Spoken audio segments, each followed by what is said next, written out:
Doutor Romeu, você assistiu Quilos Mortais? Assim, sempre assisti. No programa, as pessoas elas chegaram a um ponto de ficar tão obesa que perde a mobilidade, né? Na verdade, sim, né? Eles são os chamados super obesos, né? Que o Dr. Naus ali, ele trabalha com pacientes acima de 300 quilos, 400 quilos, então, assim, são pacientes que às vezes nem conseguem caminhar, andar. E aí, aqui no Acre, Rio Branco já foi notícia por ser uma das capitais que tinha uma população com alto índice de obesidade. Só que eu, que sou uma pessoa leiga, eu imagino que nunca teve, a gente não costuma ter pessoas naquele nível aqui na cidade. Segundo os dados oficiais, mas apesar disso, nos dados oficiais está aqui 20 mil acrianos estão nessa condição. Qual é a nossa realidade hoje? Na verdade, a obesidade hoje é um problema de saúde pública de nível mundial, né? Então, a gente sabe hoje que no mundo, a previsão para 2025 é de pelo menos 700 milhões de obesos. Os obesos são aqueles que têm um índice de massa corporal acima de 30, né? Então, assim, existe hoje, por exemplo, no Brasil, pelo menos metade, 50%, 52% mais ou menos, de pessoas acima do peso. Ou seja, a metade da população brasileira hoje ela é acima do peso, o IMC acima de 25. E pelo menos 20% são considerados obesos, ou seja, 1/5 da população. Então, assim, é um problema de saúde pública. Lógico que a gente não tem, são poucos os casos, né, de super obesos aqui, na verdade, considerados super obesos, né, aqueles pacientes acima de 60 de IMC. Mas aqui a gente encontra algum paciente daquele sim, né? Aqui sim, a gente tem. No Acre em si, a gente tem 20 mil pacientes obesos, né? Pelo menos 2 mil elegíveis para a cirurgia no momento. Então, primeiro eu ia falar que esse programa está desenvolvido pela Fundação Hospitalar e era importante a gente conceituar justamente o que era o sobrepeso, né, e o que era a obesidade mesmo, para as pessoas entenderem. Porque às vezes as pessoas falam isso de uma forma muito coloquial e eu acho que as pessoas não entendem o que é um sobrepeso, o que é obesidade mesmo. O sobrepeso já é você falar que está em um estado de obesidade. Não, na verdade existe realmente a classificação. A classificação hoje ela é dada pelo IMC, que é o Índice de Massa Corporal, que é muito fácil você que está aí nos ouvindo saber qual é o seu IMC. Você pega uma calculadora do seu celular mesmo, você pega o peso, divide pela altura 2 vezes. Vai pegar o seu peso, divide pela altura, vai dar o resultado, aí esse resultado você divide pela altura novamente. Então vai lá aparecer o IMC, que ele pode ser de 18, né, que é o mínimo, ou seja, abaixo disso a gente está lidando com desnutrição, e 25, que é o normal. De 18 a 25 é considerado normal. Acima de 25, a gente já tem sobrepeso. Então, de 25,1 até 30 é considerado sobrepeso. Aí, acima de 30, a gente já está lidando com obesidade, que vai desde grau 1 até grau 3. Né? Grau 3 já é um acima de 40, né? Você vai pegar esse númerozinho, nossa, eu estou com 41,5, eu estou com uma obesidade grau 3. Então, de 30 a 35, a gente considera obesidade grau 1, de 35 a 40, obesidade grau 2, acima de 40, obesidade grau 3. Na internet a gente vê muitas informações. Tem gente que fala que a gente tem que se aceitar, tem gente que fala que a obesidade é doença. Nas redes sociais as pessoas têm essas duas correntes, você da gordofobia e das pessoas que falam assim, não, isso tudo é uma doença. E por isso que era tão importante a gente começar com essas definições iniciais. Como o senhor diferencia quando é um caso para reeducação alimentar e quando é outro que tem que ir para cirurgia? Então, hoje a gente considera a obesidade, nós profissionais de saúde, médicos, cirurgiões bariátricos, a obesidade é uma doença. Então, assim, às vezes a pessoa fala, nossa, eu não sou doente, eu como, engordo. Já outras pessoas que comem o mesmo tanto que você e não engordam, ficam magras, né? Então, assim, a gente considera que esse paciente obeso, ele é um paciente que tem uma doença chamada obesidade. É uma doença crônica, progressiva, né? A gente sabe que ela tende a crescer, a desenvolver o paciente ser cada vez mais obeso. Às vezes, lógico, tem vários fatores envolvidos, fatores psicológicos, fatores familiares, fatores externos de alimentação, que o paciente hoje, a gente sabe que nesse mundo que a gente vive hoje, correria, o paciente ele é muito ligado à alimentação industrial, fast food, né? Então alimentação gordurosa, calórica, e acaba que ele vai cada vez mais ficando obeso. Aí vai alimentando essa doença ali. Né? E aí a gente sabe que esse paciente que tem esse IMC acima de 35, por exemplo, é um paciente que ele pode ser elegível para uma cirurgia, ou seja, para um tratamento dessa obesidade, né? Que a gente às vezes quer deixar bem claro que a cirurgia ela não é uma cura, ela é um tratamento, um dos pilares, assim como você faz dieta, assim como você faz atividade física, assim como você toma medicamentos e às vezes consegue emagrecer, volta a engordar, a cirurgia também ela é considerada um tratamento hoje, justamente para esses pacientes obesos. E eu gosto muito bem de frisar, Miguel, porque a gente vê muito essa questão hoje, principalmente na televisão. Eu me aceito gordinho, eu me aceito cheinho, eu me amo assim. E assim, eu sinceramente eu não consigo enxergar isso como me aceitar. Então a resposta que eu digo aqui é: não se aceite, procure um tratamento, porque você vai ter muito mais saúde do que você está obeso hoje. É porque eu já vi muita gente fala assim, não, eu sou um gordo saudável, né? Porque eu faço atividade física, mas a pessoa também não evolui, né? Ela fica sempre naquele mesmo padrão corporal e se acomoda nele. É um paradigma que a gente tem que quebrar ainda, com certeza. E existe a parte da genética, vamos para mais uma desculpa tradicional. Existe uma tendência genética para engordar ou isso sempre é uma desculpa das pessoas? Não, existe realmente, como eu te falei, a obesidade é de causa multifatorial, entre eles, né, o fator genético. Às vezes você tem pai obesos, mãe obesos, vós, avós, avós, que são obesos e a gente com certeza vai ter um gene, né, para a obesidade. Mas esse paciente também é considerado como... Nem tudo é genética. Como não, é um dos fatores que podem ser, né, é um dos... existe, lógico, outros fatores psicológicos, que eu falei, fatores externos, fatores alimentares, né? Algumas doenças em si, endócrinas, que podem causar obesidade. Eu queria falar, né? Era bom a gente destacar quais são as doenças relacionadas com a obesidade. Então, o hipotireoidismo, né? A gente sabe que hoje o paciente ele tem um metabolismo mais lento e aí com certeza ele vai ter tendência à obesidade. Doença de Cushing, que são doenças endócrinas, né? Que vão fazer com que o paciente ele ganhe peso, síndrome de ovário policístico também, na mulher principalmente. Então, existe uma gama de doenças endócrinas que fazem com que o paciente ele ganhe peso endogenamente, ou seja, o próprio organismo dele vai fazer com que ele ganhe peso e isso realmente a gente tem que tratar a causa. Mas aí ela também pode ter mais fome? Porque ele está engordando pela parte necessariamente pela parte biológica. Mas aí ele também está consumindo mais por causa dessa parte biológica? Não, na verdade ele não consegue ter um equilíbrio. O próprio organismo dele faz com que ele ganhe gordura endógena, né, dentro do organismo. Não necessariamente ele é um comilão. Não necessariamente é um comilão. Justamente, esse paciente a gente separa bem ele e trata a causa, com certeza. Que é a primeira doença, né? Justamente, um paciente, por exemplo, que se passar por uma cirurgia, ele não vai ter tanto sucesso como um outro que não tem essa doença. Eu realmente não sabia isso. O programa contra a obesidade, eu estava vendo que ele existe em todo o país, né? E é um reconhecimento realmente de que é uma questão de saúde pública. Nessa semana nós vimos que a notícia que as cirurgias bariátricas foram retomadas. E aí, as cirurgias bariátricas que ocorrem pela Fundação São Grátis. São pelo SUS. Por isso eu queria que o senhor explicasse qual é o caminho de acesso, né? Como funciona o programa, qual é o fluxo, se começa no posto, se começa na fundação. Explicar bem como é estruturado o fluxo de atendimento. Então, Miriam, deixa eu te falar. Na verdade, a gente assumiu o programa lá em 2019, né? As cirurgias bariátricas no estado já aconteciam há muito tempo. Quando eu cheguei aqui, por exemplo, em 2006, depois de formado, especializado, já acontecia, né? As cirurgias chamadas cirurgias abertas, com corte, né?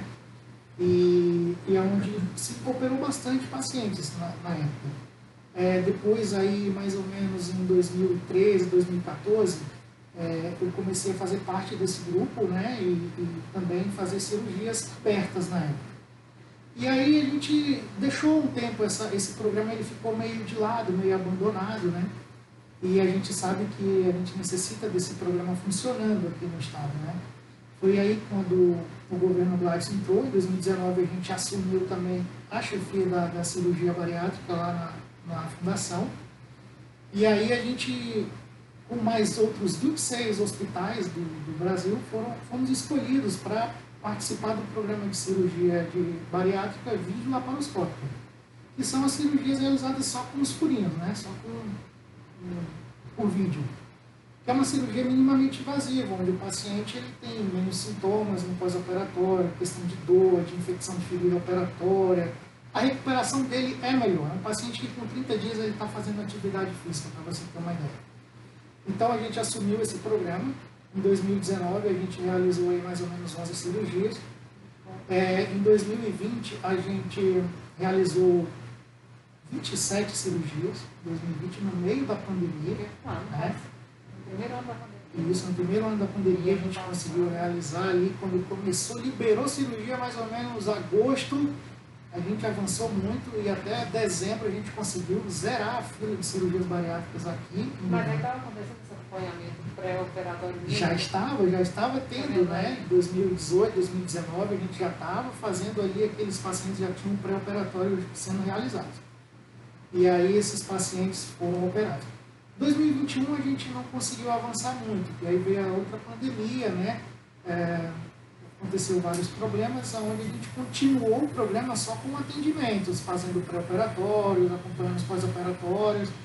E aí a gente fez no final do ano de 2021 4 cirurgias. E esse ano agora a gente retomou as atividades, né? Começamos agora no mês de fevereiro, já foram 6 cirurgias. E a tendência é fazer, zerar a fila novamente aí esse ano, que hoje a fila é em torno de 50 pacientes, né? Mas fora os 2 mil que tem para entrar ainda. Então, assim, é um programa que vai realmente desenvolver. E funciona assim, esse paciente ele vai no posto de saúde, lógico, numa URAP, justamente no bairro, né, numa URAP, numa unidade de família, ele vai passar pelo médico, vai explicar a situação. Esse médico ele vai passar um encaminhamento para a cirurgia bariátrica. Tudo começa no bairro. E esse paciente ele vai para uma URAP fazer o agendamento para o grupo de obesidade, onde ele vai chegar na fundação, vai ser inscrito no programa de obesidade, que na verdade é um programa que compõe uma equipe multidisciplinar. Antes de falar com o médico, ele vai primeiro para o grupo de obesidade. Ele vai para o grupo, que na verdade é o grupo que vai agendar as consultas dele. Tá. Ele vai passar primeiro com um endocrinologista, onde esse profissional vai ver se ele tem uma doença endógena que, né, possa estar causando a obesidade dele ou não. E aí sim ele vai ser encaminhado para o cirurgião bariátrico, que é onde ele vai também passar por uma outra triagem, que ele vai ver se é um paciente elegível ou não para cirurgia. Quais são os requisitos? Justamente, aí ele vai passar pelo psicólogo, pelo nutricionista, pelo fonoaudiólogo, pelo cardiologista e pelo pneumologista. Vamos explicar o fonoaudiólogo? O fonoaudiólogo começa... Eu achei diferente. É muito importante. Por isso eu entendo. Às vezes as pessoas pensam, nossa, o paciente vai para o fono por quê? Né? Porque ele vai aprender a falar, não, ele vai aprender a mastigar. Olha! Vai aprender a mastigar, deglutir o alimento, principalmente nas primeiras semanas do pós-operatório, onde é o paciente que ele vai consumir pelo menos de 7 a 10 dias dieta líquida, aí ele vai evoluir para uma dieta pastosa, e o paciente bariátrico ele tem que aprender a comer. Ele muda, né? Ele vai ter que aprender a mastigar, a comer lentamente, porque se ele comer rápido, se ele comer sem mastigar direito, ele vai passar mal. Aquela lição da mamãe mesmo. Justamente, a gente não né? eu acho que é aquela história de comer, às vezes comer no computador, no celular, na televisão, né? É a tradicional lição da mamãe. É isso mesmo, e é para isso que tem esse profissional. Então é uma equipe multidisciplinar que vai abraçar esse paciente e vai seguir com ele, tanto no pré como no pós-operatório. E o foco do psicólogo no começo é o preparo para a cirurgia ou é aquela parte que você falou sobre identificar alguma causa que possa estar afetando a saúde, sei lá? Então, isso aí, na verdade, ele vai fazer essa triagem em geral, né? Ele vai ver se esse paciente é um paciente que ele tem algum transtorno mental, que ele possa precisar passar pelo psiquiatra, por exemplo, antes de tentar fazer a cirurgia, né? Porque hoje uma das contraindicações são pacientes que têm distúrbios psicológicos, mentais, de doenças graves do ponto de vista psiquiátrico e que não são tratados, né? E às vezes precisam do tratamento para poder estar estáveis do ponto de vista do tratamento para poder passar por uma cirurgia. Então ela reconhece esse paciente antes, ela reconhece o paciente se é um paciente comilão demais, para a gente poder trabalhar a mente dele, né? Porque a gente sabe que opera o estômago e não a mente. Então é um paciente que vai ter que trabalhar muito isso aí para ver, enfrentar todas as mudanças que a cirurgia pode trazer para ele. Tinham me perguntado do Instagram, justamente se tinha um peso mínimo para participar do programa, então vai ser baseado no IMC, né? Sempre é baseado no IMC. Apesar do IMC hoje é muito controverso, né? A gente sabe que tem pacientes que tem um IMC de 40 aí, mas só é músculo. Então, assim, mas a gente vai hoje ainda baseado, né, pelo IMC. Então, o paciente que ele tem uma obesidade grau 2, ele tem de 30 a 35, de 35 a 40, perdão, e ele tiver alguma doença ou uma comorbidade, que a obesidade é capaz de trazer junto com ele, né? Porque é isso que a gente se preocupa tanto com a obesidade, porque traz doenças associadas. O paciente tem hipertensão, tem diabetes, né? Um paciente com asma grave, um paciente com gordura no fígado, um paciente com uma doença do refluxo, um paciente com hérnias, ovário policístico, assim, tem uma gama de doenças associadas à obesidade que só piora, doenças ortopédicas como artrose, artrite, né? Doenças da coluna, hérnia de disco. Então, esse paciente com obesidade grau 2 com alguma comorbidade é um paciente elegível para cirurgia. Os pacientes com IMC acima de 40 ou uma obesidade grau 3, eles não precisam ter doenças associadas. A própria obesidade grau 3 já é uma indicação para cirurgia, porque a gente considera hoje a obesidade grau 3 uma obesidade grave com risco de morte. Mas você falou que da obesidade 1, 2, 3 não entrou só a obesidade 2 e 3, tá? A número 1 não. A número 1 não. Desde 2017 é importante a gente salientar aqui que a obesidade grau 1 ela é elegível para cirurgia, mas a gente já não está falando de cirurgia bariátrica, ou seja, para tratamento de peso. É uma cirurgia metabólica.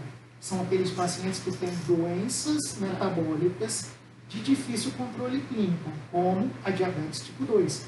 Então, a famosa chamada cirurgia do diabético. Entendeu? O paciente opera para tratar a diabetes. Então, um paciente que tem obesidade grau 1 e tem uma diabetes tipo 2, e não controla com medicamentos, insulina, a gente faz a mesma cirurgia para tratar a diabetes. Esse paciente para de tomar insulina, esse paciente para de tomar remédios para glicemia, um paciente saudável. Nesse caso seu, só a diabetes. Na obesidade deve ter uma gama de... Não, gente, tem muitos pacientes que operam obesidade grau 1 pela diabetes. Que são pacientes que tomam N medicamentos, ou seja, ele toma 3, 4, 5 tipos de medicamentos e não conseguem controlar a diabetes. E aí esse paciente ele passa por uma cirurgia, a gente tem um programa, inclusive, essa cirurgia, a gente já fez algumas, e os pacientes pelo menos deixam de tomar a medicação ou reduzem bastante a dose. Afeta totalmente a estrutura do corpo dele, né? Com certeza. A outra pergunta tradicional foi: quanto peso dá para perder com a cirurgia? Eu acho que essa é a que mais pergunta. Então, hoje a gente tem uma estimativa, né, uma meta de peso, geralmente, e depende muito da técnica de que é usada. Hoje a gente realiza praticamente 2 técnicas cirúrgicas, que é o bypass, que a gente combina uma técnica que é uma redução do estômago com desvio do intestino. Essa é uma técnica chamada técnica de bypass. Não, por incrível que pareça, o Dr. Nau ele faz mais a sleeve, né, que é uma técnica só de redução do estômago. Eles super obesos e eles fazem. Porque é uma técnica hoje mais realizada nos Estados Unidos, é a técnica de sleeve, que é a chamada gastroplastia vertical, onde só mexe no estômago, não mexe no intestino. E o paciente tem uma boa resposta. Então, assim, um paciente hoje que faz um bypass, que é a redução do estômago mais desvio do intestino, ele vai perder uma média de 40% a 45% do peso inicial. Então, assim, é bastante peso. É um paciente de 100 quilos que com um ano mais ou menos ele vai estar pesando 60 quilos. Entendeu? E aí, lógico, a sleeve, por exemplo, que é a vertical, que só mexe no estômago, ele perde em torno de 30 a 35% do peso inicial. E Essa também outra não acontece. é menos invasiva, porque eu mexi num órgão só. Teoricamente sim, é menos invasiva, mas Não, vai abrir uma cirurgia de qualquer lógico, forma. é uma Sim. cirurgia, conforme, assim, as duas são cirurgias, as duas nós vamos grampear estômago, né? É lógico que a outra ela tem um impacto maior no paciente, é um paciente que vai ter uma redução do estômago, ou seja, ele vai comer menos, e o desvio intestinal ele vai trazer uma mudança em vários eixos hormonais, por exemplo, do paciente. Então, o paciente, por exemplo, que faz o desvio do intestino, ele vai se livrar da diabetes, ele vai ficar livre da hipertensão, ele vai ficar livre da gordura no fígado, ou seja, ele vai mexer de uma forma metabólica, porque a gente mexe em vários hormônios, né? Cortando esse eixo do estômago e cortando esse eixo intestinal, digamos assim. O paciente para de ter fome, o paciente ele se sacia mais rápido com uma mínima quantidade de alimentos. Então, o trajeto do intestino original que se passa ali logo depois do estômago, ele é desviado, então ali já não mexe muito com pâncreas, com fígado, entendeu? O alimento quando passa, então o paciente ele já começa a mexer nos eixos hormonais justamente da glicose, da insulina, então o paciente já, assim, é uma cirurgia multifatorial, que mexe em vários fatores do organismo. É um paciente que vai precisar tomar vitaminas, suplementações, a vida toda, né? Mas é bem melhor tomar vitamina do que tomar insulina, né, para diabetes. E o que pode impedir um paciente de fazer a cirurgia? Então, hoje a gente tem alguns pacientes, como eu falei, considerados graves, assim, para não poder operar, né, tipo, problemas que se opõem à sobrevida, pacientes com câncer terminal, pacientes com HIV, tratamentos de retrovirais. Só coisa grave, então. Que vai impedir essa coisa grave. Não, então, é justamente algumas doenças endócrinas que não tem por que realmente operar. E aquelas doenças que eu falei, psiquiátricas, realmente, que tem algumas esquizofrenia, essas coisas que o paciente ele não pode estar operando. E aí, qual é essa formação da sua equipe? Que a gente, obviamente, tem um apoio administrativo, você falou dessa parte multidisciplinar. Como é que é a sua equipe toda? Deve ter um anestesista, claro. Quantos profissionais estão contigo lá? Então, hoje a gente tem profissionais, são profissionais do Estado, né, justamente, que já compõem a rede pública, onde são anestesistas, circulantes de sala, todo o pessoal de centro cirúrgico, enfermeiros de centro cirúrgico, enfermeiro de sala pré-operatória, de sala de recuperação anestésica, o marqueiro, né, então, assim, existe toda uma equipe que está ali pronta, preparada para atender esse paciente obeso, que é um paciente diferenciado, né? Não é só você lá, não, existe uma equipe grande, né? Desde o pessoal lá da enfermaria, que passa as enfermeiras, técnicas de enfermagem, que faz as medicações, faz os curativos, né? Que estão ali preparados. Tem um grupo de obesidade onde acolhe esse paciente, onde tria ele, onde encaixa as consultas, inclusive as consultas de pós, quando aquele paciente atinge 2 anos, perdeu peso, para a cirurgia plástica também, que é realizada pelo Estado. Então, esse paciente, essa equipe é grande, né? E, geralmente a gente opera, são dois cirurgiões, geralmente tem o residente da cirurgia também, que auxilia na cirurgia junto com a gente, né? A instrumentadora, que está ali para passar todos os materiais, e o anestesista. A fundação está uma equipe bem estruturada mesmo, né? Tá, e a gente dá até uns parabéns, né? Hoje assim, o SUS, ele paga pro governo, na cirurgia bariátrica por vídeo, em torno de R$6.300. Só com material, o Estado gasta em média R$10.500 por cirurgia, fora a equipe. Então, assim, ele lança a mão mesmo para tratar esse público mesmo assim de coração, né? Porque a gente sabe que é um problema de saúde e a gente vai estar evitando gastos maiores. E aí, a gente falou muito aqui hoje sobre essa importância desse atendimento multidisciplinar. A gente comentou, mas eu tinha visto muito isso no Quilos Mortais. Quando vai conversar com o personagem, eles têm uns que têm as famílias estruturadas, passam por violência, a raiz às vezes são coisas muito graves, né? E passa despercebido no dia a dia.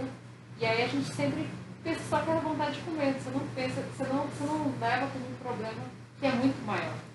E aí, eu queria que você diferenciasse essa história da fome com a ansiedade. Como é que as pessoas começam a perceber isso nelas? Então, a gente sabe que o paciente... Não tô bem. O paciente, ele realmente tem alguns, como eu falei, tem a obesidade é multifatorial, tem várias causas, e uma das causas realmente é todo esse ambiente familiar, né? Então, o paciente, às vezes, quando ele é muito ansioso, ele é muito nervoso, estressado, ele quer descontar na alimentação, ele quer descontar na comida, né? E é isso aí, é onde entra realmente o psicólogo da nossa equipe multidisciplinar. Às vezes o psicólogo vai na casa do paciente, às vezes ele vai conhecer o local, né? Então a gente, por exemplo, tem pacientes que têm obesidade, uma grande obesidade, mas é um paciente carente, entendeu? E a gente sabe, às vezes, que esse paciente ele não tem, por exemplo, dinheiro para comprar verduras, legumes, para poder fazer uma alimentação saudável, justamente. Então ele abarca ali no pão, ele come um pãozinho, né? Na farinha, na farofa, essas coisas. Então realmente é um paciente que ele não tem um controle.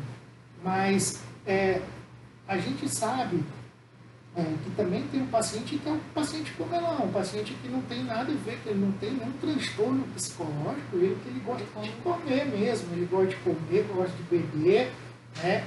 E a gente sabe identificar esses pacientes, sabe diferenciar e o momento certo de operar esse paciente.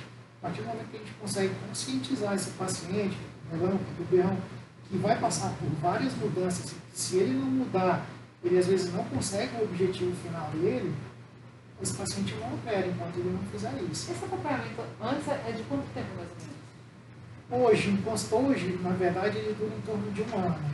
Sim, porque eu fiquei pensando, mudar uma mente é muito complicado, né? Em torno de um ano, às vezes até 2, dependendo. Tem pacientes que o psicólogo segura bastante para poder liberar. E às vezes a gente troca uma ideia, né? Como essa equipe às vezes se reúne, troca ideias, às vezes traz o caso, esse paciente aqui, a gente está tendo um problema, um paciente muito ansioso, que ele não vai dar certo, ele vai, no pós-operatório ele não vai conseguir fazer dieta, então a gente decide, não, esse paciente vai dar mais um tempo para ver se consegue mudar a cabeça. Parar de beber? Oi? E o que bebe vai ter que parar de beber? Com certeza. Vai ter que se comprometer parar de beber. Um paciente considerado alcoólatra, ele não opera, um paciente que a gente não opera, um paciente assim como um paciente tabagista. O paciente que fuma, ele tem que parar pelo menos 6 semanas antes de fumar para poder passar por cirurgia, senão ele não opera também. É bem restrito o negócio. E como é que é a recuperação da cirurgia? Então, a cirurgia que a gente faz hoje, o paciente ele é passível de operar e no outro dia ir para casa. Já. Pós-operatório imediato. É horrível, assim, ficar na UTI, ficar no outro dia. Não. Isso é uma história já abandonada há muitos anos. O paciente, por mais que ele seja obeso, que ele tenha comorbidades, ele está preparado para a cirurgia, não? Com as medicações todo dia, com a sua diabetes regular, né? Então é um paciente que opera, ele acabou a cirurgia hoje ela dura em torno de 1 hora, 1h30.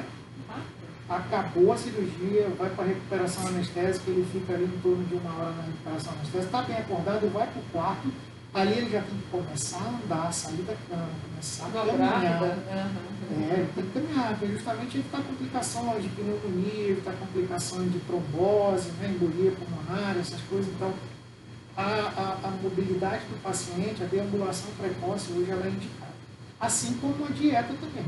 Então, passando ali mais ou menos 8, 9 horas de cirurgia, ele já começa a ingerir líquidos, tomar líquidos, né? E vai para casa tomando líquidos durante uma semana. São líquidos claros, geralmente já especificados, né? E aí, com uma semana, ele já começa a fazer uma dieta pastosa. Cada semana a gente vai progredindo a alimentação. Esse paciente, com 5 dias, ele pode estar dirigindo. Esse paciente, com 30 dias, ele começa a fazer atividade física para ajudar na perda de peso. E é líquido porque o grampo tem que se cicatrizar? Justamente, é um período de cicatrização, né? É um paciente, justamente, é um paciente que foi grampeado, o estômago foi grampeado e ao mesmo tempo cortado, né? E aí ele fica com aquele pedacinho do estômago grampeado e não pode ter muita pressão lá dentro, justamente. Então os líquidos iniciais da primeira semana é justamente para isso. E ele não pode ficar também sem comer, né? Tipo, os líquidos são líquidos...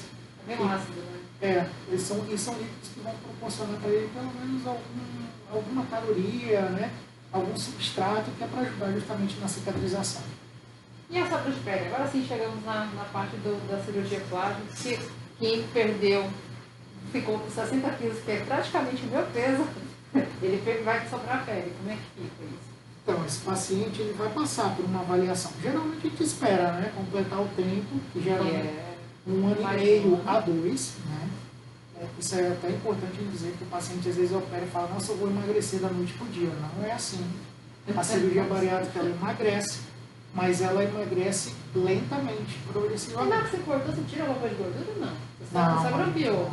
Só Você não grampeia, corta nada da desvia o gordura. intestino, grampeia ali aqui. É só uns 2 A órgãos. gordurinha fica lá ainda, né? O paciente vai perder Ele vai ter que gastar ela. Vai, Todo paciente que opera, ele vai ter que fazer uma dieta saudável, ele vai ter que fazer atividade física, justamente para ajudar nessa perda de peso. E a gente conseguir chegar nessa meta de pelo menos 40% do peso inicial. Então, o paciente ele vai perder mais ou menos uns 10 a 15 quilos no primeiro mês, que é uma dieta mais restrita. A partir do segundo mês, ele perde em torno de 4 quilos por mês, 3, às vezes 5, dependendo E é muito da ainda. dieta. Porque se você perder 1 quilo por semana, é 4. Se vezes de 5 para cima, você tem que levar a sério. Justamente, mas perde. Realmente perde 4 quilos por mês. A gente fala assim, porque às vezes você opera um paciente de 170 quilos, você perder 4 quilos por mês, ele vai dizer, não estou perdendo nada, né? Mas realmente ele está perdendo o que é para perder, né? E aí a gente espera realmente essa perda chegar mais ou menos 1 ano e meio a 2, dependendo do peso do paciente, que é quando se estabiliza. A partir daí a gente caminha para o cirurgião plástico, onde ele vai fazer uma avaliação, aquela dobra de pele está fazendo feridas embaixo ou não. Então tudo isso é levado em consideração. O seio, às vezes, está lá no joelho, no braço, justamente, ele é bem flácido, então isso aí tudo é passado para ele. Ele vai fazer uma avaliação, vai fazer uma indicação de cirurgia plástica ou não. Aí eu acho que vai fazer as abdominoplastia na vida, essas coisas. Vai tentar melhorar como se diz, a confiança desse paciente. A outra pergunta que eu recebi foi se precisava tomar remédio. Então eu acho que foi sobre o que a gente falou sobre vitaminas, né? Porque quando a gente desvia o intestino, esse paciente ele vai ter uma absorção menor de nutrientes, de calorias, então é um paciente que geralmente a gente faz uma suplementação vitamínica, ele toma vitaminas a vida toda. Mas não é remédio controlado, essa é só uma coisa mesmo. Ele vai tomar as vitaminas, né? E é assim, a gente costuma dizer que a cirurgia bariátrica é igual você cuidar do seu carro. Você tem que estar sempre fazendo a manutenção, fazendo os seus exames, vendo onde tem as carências de vitaminas, para isso o médico... todo mundo tem que fazer isso. Justamente, porque aí o seu médico vai repor, né? Vai deixar tudo em dia direitinho, para você ter uma vida mais saudável possível. E agora, já indo para a reta final, depois da cirurgia da redução do estômago, muita gente não consegue manter a dieta e tem gente que acha que não vai engordar de novo. Eu queria que se falasse desse mito de que eu fiz cirurgia e não vou engordar de novo. Porque eu tenho um exemplo na família, minha madrinha fez cirurgia, ela emagreceu, só que hoje em dia ela come muito pouco mesmo, mas ela voltou a beber, então ela voltou a engordar. Então eu queria falar sobre esse mito de que você fez cirurgia e não é para sempre. A pessoa realmente tem que se educar, porque o estômago parece que volta a crescer, uma coisa assim, não é? Não, na verdade, existe tudo uma adaptação do organismo, né? Então a pessoa geralmente, porque a cirurgia bariátrica no começo, você deixa de ter fome, né? Só que nosso organismo, graças a Deus, ele é muito inteligente, ele vai se adaptando. Então, assim, a pessoa, com o passar dos anos, geralmente 3, 4, 5 anos, ele começa a ter fome novamente. E assim, é o que eu costumo dizer para os pacientes, a gente não vai te curar, a gente não vai curar a obesidade. A obesidade como doença crônica, como diabetes, como hipertensão alta, são doenças que é praticamente para a vida toda, e exige tratamento. A obesidade também vai ter tratamento, só que do ponto de vista cirúrgico, ela é simplesmente um tratamento. E em comparação com os outros tratamentos clínicos, medicamentosos, atividade física, dieta, é 10 vezes mais vantajoso. Então o paciente vai perder peso, mas se ele não se cuidar, se ele não praticar uma atividade física, se ele não fazer uma alimentação saudável, o organismo dele vai começar a absorver as calorias e ele vai engordar novamente. Então é muito... Porque hoje a gente tem pacientes, olha, que pedalam por aí, praticam academia, são marombas assim como você. E olha, e vivem magros a vida toda praticamente esses pacientes. Não, mas eu também acho que tem gente que faz a cirurgia, fala assim, não, agora só para comer certo e não quer fazer atividade física também. Ah, não, não vai. Eu costumo dizer para os meus pacientes, se você operou, faz atividade física e faz dieta, você vai ser magro a vida toda. Se você não faz atividade física, não faz dieta, você vai voltar a engordar. Em algum ponto da vida, 4, 5, 6 anos geralmente, a obesidade vai voltar ativa e o paciente vai voltar ao que era antes. Se não se cuidar, ele volta. Se o senhor escolher essa especialidade? Porque essa escolha de sou médico, quero trabalhar com isso. Então, Eliana, porque na verdade eu me formei médico, eu fiz cirurgia geral, eu fiz cirurgia do aparelho digestivo. E dentro da cirurgia do aparelho digestivo, que é um leque de opções de você trabalhar com ele, inclusive transplante, né, de fígado, essas coisas, eu me apaixonei pela obesidade. Então, são os pacientes que... É muito gratificante você pegar um paciente, né, que está ali pesando 150 quilos, e dali 2 anos, 3 anos, o paciente volta, está ali com seus 60 quilos, né, tira uma foto, e o paciente que vai... Na verdade, a gente casa com esse paciente, viu? Meu telefone é assim, ele não para, é 24 horas, né, sempre perguntando alguma coisa, tirando alguma dúvida. Que legal. Quando chegou Não sei se é legal, é legal. Não, na verdade eu gosto dessa situação, né? Eu me sinto bem, eu não tenho problema com nenhum paciente, eu trato todos assim, todos eles têm acesso ao meu telefone e quando surgem dúvidas eu sempre estou ali para responder. Mas é uma questão de gosto mesmo, né? Eu sou apaixonado pela cirurgia digestiva, eu não faço só bariátrica, não faço vesícula, hérnia, essas coisas que também está dentro do aparelho digestivo. Sou acriano, meu pai foi radialista há muito tempo aqui. Ah, que lindo! Meu pai aqui era da difusora, praticamente fundou a rádio ali, então Que legal. a gente já tem uma familiaridade com o microfone, o estúdio, tudo isso. Eu estava preocupada com o Dr. Romeu, pelo amor de Deus. Que legal essa história. Então, eu queria que, para fechar, que o senhor deixasse o seu puxão de orelha para todos que estão nos acompanhando, quem ainda é sedentário, que não começou uma atividade física em 2022, para que a gente mudasse nossa vida nesse ano, porque fevereiro ainda é o comecinho, gente, ainda dá tempo. Justamente, a gente sabe e a gente frisa muito bem aqui que cirurgia bariátrica é o último estágio do tratamento, né? Então você que está com seu sobrepeso, você que está começando uma obesidade grau 1, né? E realmente não tem doenças, existe uma saída bem melhor para isso aí, que é justamente atividade física, dieta saudável, pratique atividade física, nem que seja uma caminhada de meia hora, 3 vezes por semana, né? Ou uma academia. Então, assim, está em tempo, né? Que é muito melhor você perder peso naturalmente, né? E depois realmente ter que passar por uma cirurgia, onde você vai ter um processo muito grande para passar por isso. Então fica a minha dica aí para uma alimentação saudável, uma atividade física, hábitos saudáveis, né? Para não beber, não fumar, que isso tudo atrapalha, ganha peso e consigo traz doenças que não